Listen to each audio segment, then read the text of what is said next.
difficult situation at the start of their lifestyles, and most of the time will be mindset. As we know, we are really keen on working our minds as well, conditioning things and having different perspectives and point of view. And that's what we're going to do today with her as well, understanding how we can attach things that sometimes we are conditioning to think that they are difficult or they are hard to keep them, if that makes sense. So we're going to have a different perspective today. And without saying anything else, Lisa, the presentation is all yours now. Yeah, thank you. Yeah, so like Amir said, I work with young people and kids who have mental health issues, who struggle to cope with emotions. And I wanted to share some of that today because I thought it would be good for a positive mindset as well with our fitness journeys. So yeah, so that's what I'm going to be talking about today. So I found this quote and I just wanted to read it to all of you guys because I was like, that's a nice quote to remember even on the hard days. So do now what you wished you had done yesterday and what you are proud of having done tomorrow. So I had a question for all of you guys, and you can type it in the chat. You can say it out loud, whatever you want, whatever you prefer. What do you tend to do when you're feeling sad, for example? What's your way of coping when you feel sad? What's your way of dealing with feeling sad? I would tend to distract myself. Yeah, that's a good one, definitely. Any other ideas on how would you distract yourself? Food, Eating. yeah, absolutely. Eating, yeah. Comfort eating, definitely. Foods, yeah, definitely. What about when you're angry? Eating. I'm not allowed to punch my colleagues, Eating. Unfortunately. Say that again, Daniel. I'm not allowed to punch my colleagues, unfortunately. No, that doesn't work. You can punch a pillow, that works.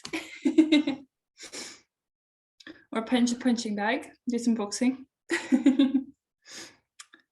What about when you're feeling unmotivated?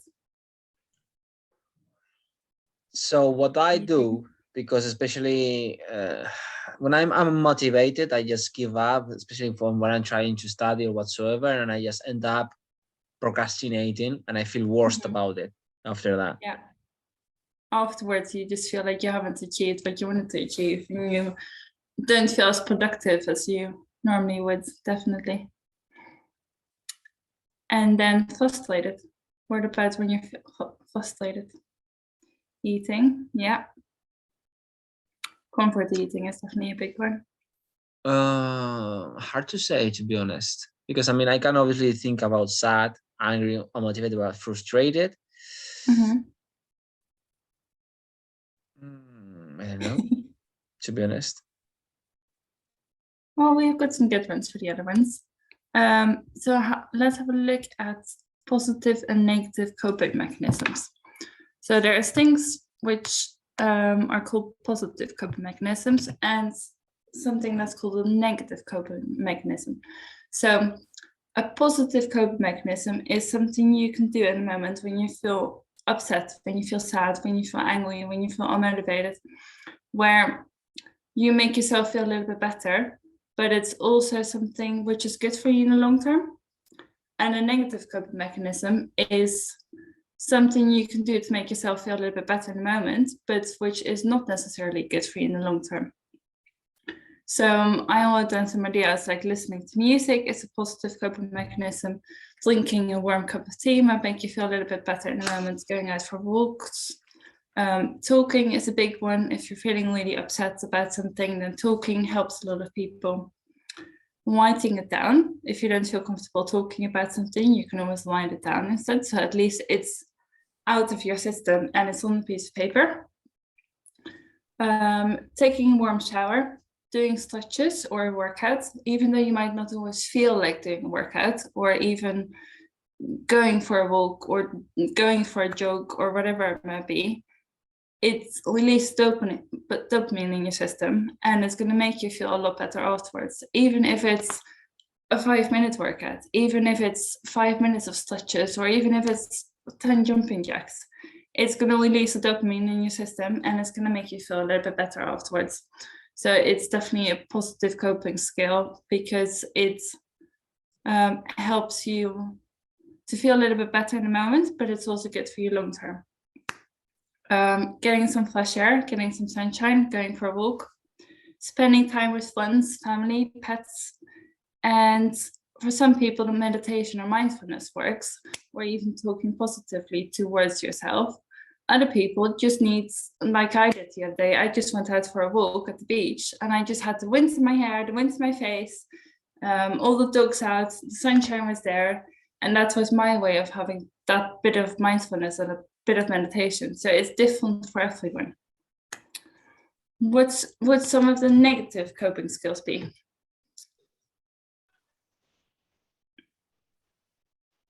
Eating, crying. Eating could be a negative one, depending if it's like proper comfort eating, or you're eating loads of unhealthy foods, and then it could be a negative one. Yeah, definitely. Crying, I wouldn't say that's a negative one. Crying it does make you feel good afterwards, and it's not unhealthy for you long term. But comfort eating definitely is one. Some of the people I work with as well, they use alcohol or they use drugs to be able to cope with their emotions. And obviously, if you drink a glass of alcohol, fine, there's nothing wrong with that. But if you use it to cope with your emotions, then it's a lot more dangerous. I have a question here. How do you deal with comfort eating? So it's about changing that habit from doing a negative coping skill like comfort eating to doing something positive instead, such as listed on the page already. But you need to find out what works for you. So you need to change that habit of doing that negative coping skill towards a positive coping skill. And that takes time, that takes little steps at a time. And it's really a habit you need to change. So it's not changed from one day to the next. It's going to take some time. It's going to take some steps to get there. And yeah, it could, you really need to find out what works for you at the end of the day. So I hope that makes a bit more sense. Here we go. So linking it back to the fitness journey as well, and having that positive mindset. It's very important to have those positive coping skills in place. It's very important to have the positive people around you to motivate you, which is why like the group chat and Amir's project is really good, because we can all support each other. Also, something that is very important to stay motivated are your goals. So it's not about, oh, I'm doing this to lose weight, or I'm doing this to gain muscle. Why do you want to do that? Why do you want to gain muscle? Why do you want to lose weight? So it's really having a goal in mind that's going to keep you motivated in the long term. And also, it's important to relate it back to your passions.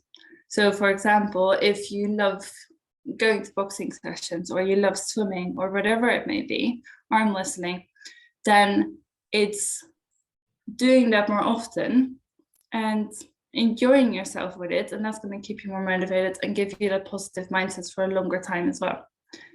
Inspiration by other people, idols, or a really good sports person who you really look up to, that can be helpful to keep that positive mindset and keep that motivation going.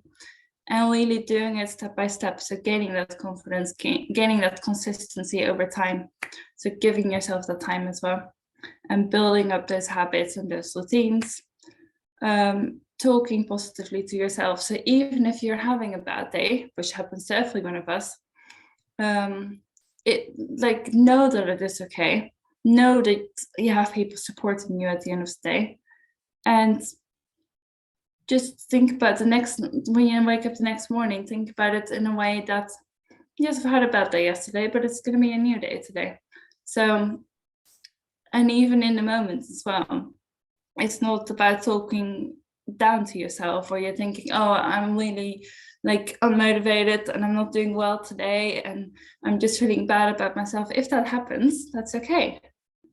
And you have to tell yourself that sometimes, or even have someone else tell you that sometimes, where those feelings are okay, and that happens to all of us, and you're gonna have a better day the next day. Like one of my favorite quotes for that, which I use for the little people I work with as well, is life is a roller coaster. There's going to be ups, there's going to be downs. There's going to be moments where you're feeling really motivated and really happy, and there's going to be days where you feel less happy and less motivated. So I hope that makes sense. And if you have any questions, happy to answer them. So. Mm.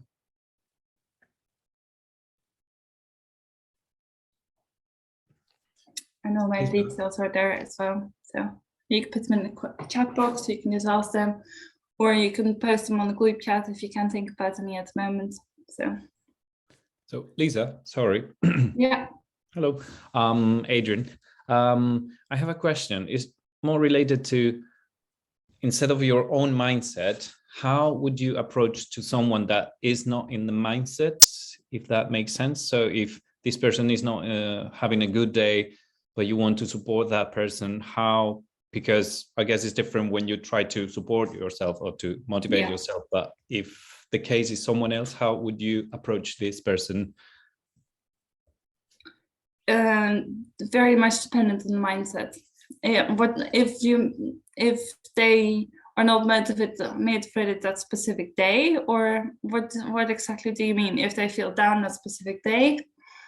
Yeah, in my case, it's a friend that she's struggling. She has some health issues, and she wants to try to eat better, make a little bit of exercise, but because she's in a kind of in a depression, and maybe this is quite specific, but do you think it's possible to try to, I don't know, with some specific approach into, try to approach this person to make her feel a bit more, to set up a goal, or because she doesn't feel like, oh, I don't care about anything, my body, my health, my anything. So it's like, no, I get what you mean. I work with a lot of people like that. So what I normally tend to do is exactly what I was talking about earlier, slowly introduce those positive coping skills. And even if she might not feel like working out, it's important to have someone kind of pushing her to work out, because once, that feeling as well, even if you don't feel like working out that day, once you've done your workout, you feel a lot better. So it's sometimes just introducing those habits bit by bit, break down those rules, and slowly start changing those habits. That's going to take time. That's going to take slow, gradual changes. So it's not going to be from one day to the next, but it's about changing those habits to more positive ones by, for example, going for a walk instead of a run or something like that. So it's slowly introducing those steps. And also, if there is someone who has depression or something similar, do suggest getting professional help, I would say, because there's loads of professionals who can help, mental health professionals and things like that. And it is important that they are aware that that support is out there, and it's their choice if they want to take it or not, but the support is out there if they do want it. But slowly introducing those positive coping skills, better ways of dealing with those emotions, because everyone goes through their up days, through their slightly more down days, and people have different ways of coping with them. Some people don't have the best coping skills, where they turn to alcohol for things, where they turn to drugs for things to be able to cope with those emotions, or to comfort eating for those kind of things. But then other people have grown up in a life where they've learned those positive coping skills from when they were young. And we need to just keep teaching those positive coping skills to other people. So. Brilliant. Thank you. No worries. Any other questions?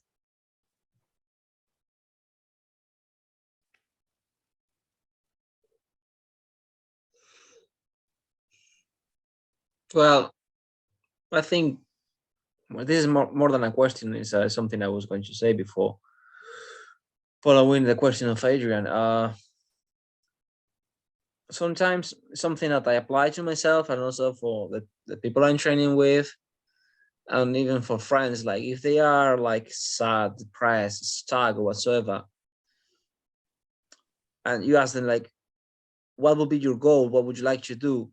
And then you grab that thing and you break it down into smaller tasks.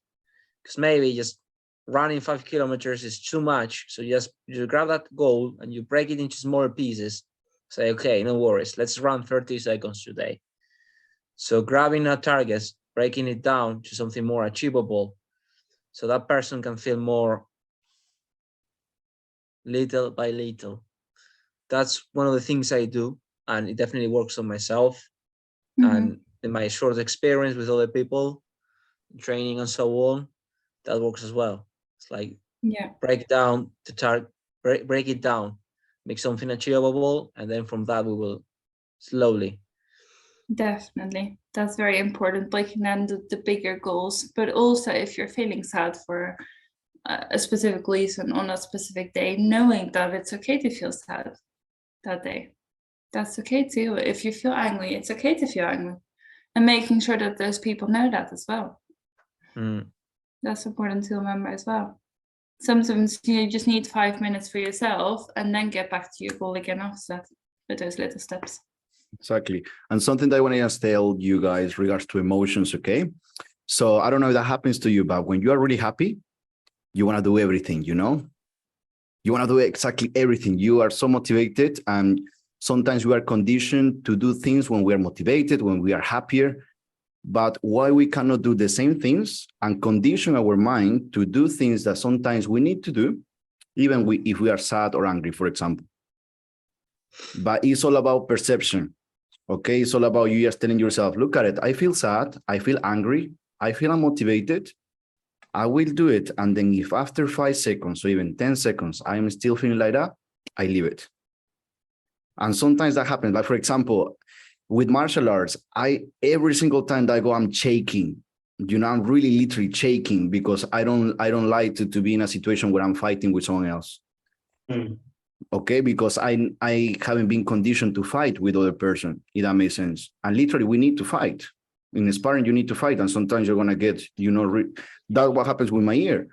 But even though I say to myself, look at me, you're gonna do this. You're going to go for 5 seconds. You're gonna put yourself on the mat, and then if you wanted to keep putting yourself there, you go. If not, pull your shoes and then you leave. And then most of the times I will enjoy and will have fun. So it's about how you as well talk to yourself and speak out loud as well, because sometimes if you are just speaking, you know, inside your head, it's not really helpful.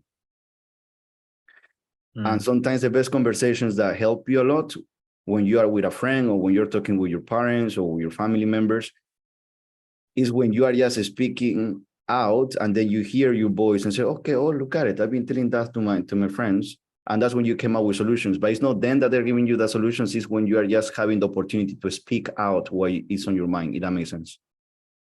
I don't know if that happens to you guys. Yeah. And So something that's the to add thing. to that, sorry, Amir. Yeah, carry on. Something to add to that as well is remembering that emotions come and go. Like you're going to be happy for a moment there and you're going to be sad for a moment there, but emotions come and go. So that's important to remember as well. Exactly. Okay, guys. So it's just about creating that little awareness. Before you're doing something, trying to just question yourself, am I doing this just because I have been taught by society, by my parents or by school to do this? Am I responsible? You know, like, am I happy with the decision that I'm taking, or is just I'm doing it because I'm a robot in some way? I know it sounds like really hippie what I'm saying, but literally makes sense when you're applying them. It's really, really important to do that. I all the time question myself if the decisions that I'm taking is because of me or because of the movies, of the TV, or the Instagram, the social media than watching, or if it's my friends. Sometimes, you know how many times I want to buy a pair of shoes, the Nike shoes, that the Air Force, that many people are wearing them. And then and saying, am I wanted to wear these because of me or because all the people are wearing them? And then when I say that out loud, then I answer myself and say, no, it's because everyone is wearing them. And then I don't want it. You know what I mean? Sometimes as well, you see people getting a car or buying a house, and then you say, oh, I want a house, but is that you really want a house? Or is because people are buying a house at that age or something like that? It's about just asking yourself these type of questions before and just saying, okay, I want to take that decision instead of like unconsciously taking that decision by other people. And it's many things, you know, relationships, money, a career. You know, how many of you might be thinking, oh, I'm on my 20, I need to get married. I need to have a kid. No, that's what people are saying, but you haven't asked yourself if you want that, right? So it's the same as well with fitness, all right? It's the same as well with approach with food and stuff like that. The approach with food on society is like, if you are feeling sad, you go and eat. But then just speak out loud. Am I wanted to eat this because I really want it, or is because that's what people usually do when they are feeling sad or angry or anxious? Makes sense? That's where I'm learning a lot with all these kind of like spiritual people, that at the end they are just awakening you in some way, because that's the important thing. And we need to get ready. We can talk about like artificial intelligence that is coming. It's coming crazy things, guys. So you just need to be aware of. You just need to ask yourself, and you just need to say, okay, I want to take ownership of my decisions. That's the important thing. I want to live my life how I really want it, and put on a piece of paper how you want to be. I know And that's sometimes you, sometimes you can use those negative emotions when you feel angry as well. Sometimes you can use that to put in an even better workout, to put in even more effort, to use that as a strength instead of a weakness. So other things, guys, remember, it's just a conditioning part, and the most hard part of your fitness journey is not about going to the gym or doing your nutritional plan, is conditioning your mind and conditioning your habits. That's the hardest part, because you are fighting against so many years exactly of a brainwash that people have been doing, you know, and that society, culture, all these type of televisions and stuff like that we've been watching, all this has been playing with us a lot, you know. But I know I don't want to talk too much about that, because you say, okay, Amir, you're going too much. Probably no, it's just right now I'm playing on the background Sylvester Stallone speech, you know. No. But that's the thing, guys, all right? So that regards to it. I totally understand you guys when you are kind of like eating because of emotions, because I've been struggling this for about 10 years, you know, before starting my fitness journey. So I know how hard is it not having control over your choices. But you start, tell me, Daniel. In these days, for example, today, perfect example, I ate more than what I was supposed to eat today, but mainly because I'm in pain, like physical pain because of my training and so on. So like I mean, and you will see it on the app. It's not rubbish food, but it's just because like I need to eat more, because I need to recover, because I'm in so pain. And there we are. Yeah. But if you compare your food choices of now in another time, what do you see the difference? Will you go for something different, or is kind of like the same? Because that's also something that we can evaluate as well. I mean, kind of the same, but with the small changes, obviously. Do you see? But those small changes there are a big win on the long term. You know, all these type of things, guys. So that regards to being motivated. Motivation, behind motivation is a reason, and it's habits, which is routine, the boring thing.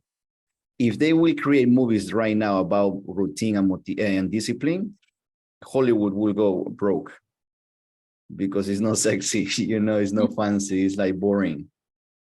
But that's what that's what we need to do, you know, guys, and having that support. And something really important as well, and if you can, and if you got 8 minutes tomorrow on my podcast, I'm talking about this, which is 3 tools that is going to help you to keep your results, which is really quick.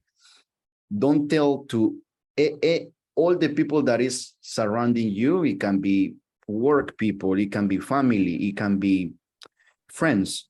All right. Sometimes they don't need to know everything you're doing because they are not in the same situation as you. If that makes sense. If you are telling everyone, oh, look, I'm doing this diet, I'm doing this training. And if they are not ready yet to understand that that's require different things, different choices, they might pull you back and they might drag you down. I know it sounds hard because, oh, well, no, my friends, they won't do that, but they won't do it consciously. They will do it unconsciously as well. So trying to be careful as well with who are you sharing these type of things, because, you know, they might not be ready to do training, to do nutrition, to do this. So trying just to be also surrounded with people that they are doing fitness as well. As saying like you got your friends for food, you know, for shopping, for dancing, for this, we got us to focus on fitness as well and to keep it up, if that makes sense. What time and where is the podcast going The on? podcast usually is every Tuesday and Friday, 10 in the morning, and then you can listen anytime, and it's on Spotify. And it's one episode of training, one of nutrition, and another of mindset. So I'm all the time putting that, and it's usually 6 to 10 minutes, not that long. And then you can share that as well with other people. But I'm trying to be with you, you know, through audio, through video, through pictures, everywhere, you know, because it's a really difficult process, guys. What you're doing is not easy, and not many people are willing to do that. Not many people are willing to do that. So you're doing a very good job. See? So, okay, guys, I think we are just on a record of 30 minutes. Excellent. Thank you so much for taking the time. Thank you, Lisa, for doing this for us as well. Thanks to you guys. Is anything else that you want to do before pressing the button of stop on the recording? Anything you want to say? All clear and good?